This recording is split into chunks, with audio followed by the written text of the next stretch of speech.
আসছে বিদ্রোহী কবি কাজী নজরুল ইসলামের বায়োপিক। আব্দুল আলিমের পরিচালনায় এই ছবিতে নজরুলের চরিত্রে অভিনয় করছেন কিঞ্জল নন্দ। ছবিতে কবি নজরুলের শৈশব থেকে শেষ জীবন পর্যন্ত অর্থাৎ পুরো জীবনকেই ফুটিয়ে তোলা হবে।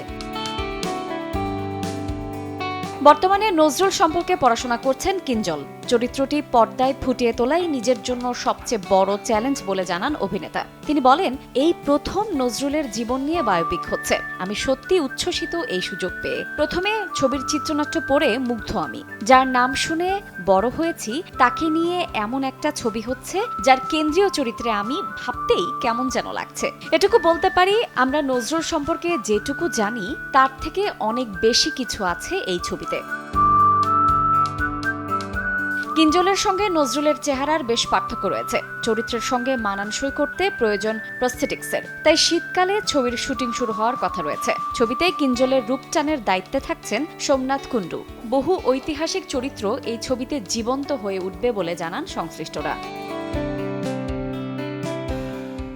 নগদে 500 টাকা বা তার বেশি পেমেন্টে পেতে পারেন ঢাকায় জমিসহ 20 কোটি টাকার পুরস্কার।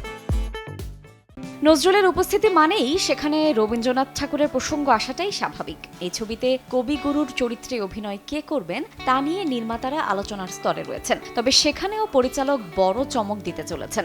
গুঞ্জন রয়েছে, এই ছবিতে রবীন্দ্রনাথের চরিত্রের জন্য রঞ্জিত মল্লিক বা চিরঞ্জিত চক্রবর্তীর কথা ভাবা হচ্ছে। তবে শেষ পর্যন্ত কে এই চ্যালেঞ্জিং চরিত্রে অভিনয় করবেন সেটাই এখন দেখার অপেক্ষা।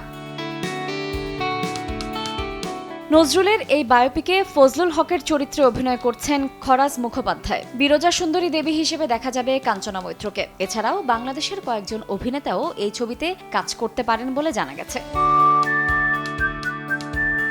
জেবি প্রোডাকশনের ব্যানারে প্রযোজক জাহানারা বেগমের হাত ধরে আসছে বায়োপিকটি। এছাড়া স্ক্রিপ্ট লিখেছেন সৌগত বসু এবং ছবিতে সঙ্গীত পরিচালক হিসেবে কাজ করছেন জয় সরকার। নজরুলের বায়োপিক কঠিন পরীক্ষা, তাই আগামী কয়েক মাস এই ছবির কাস্টিং ও অন্যান্য বিষয়গুলো নিয়ে প্রস্তুতি চলবে বলে জানান সংশ্লিষ্টরা।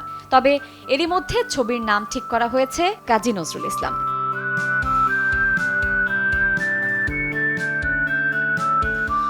শায়লা রহমান ইমা, সময় সংবাদ।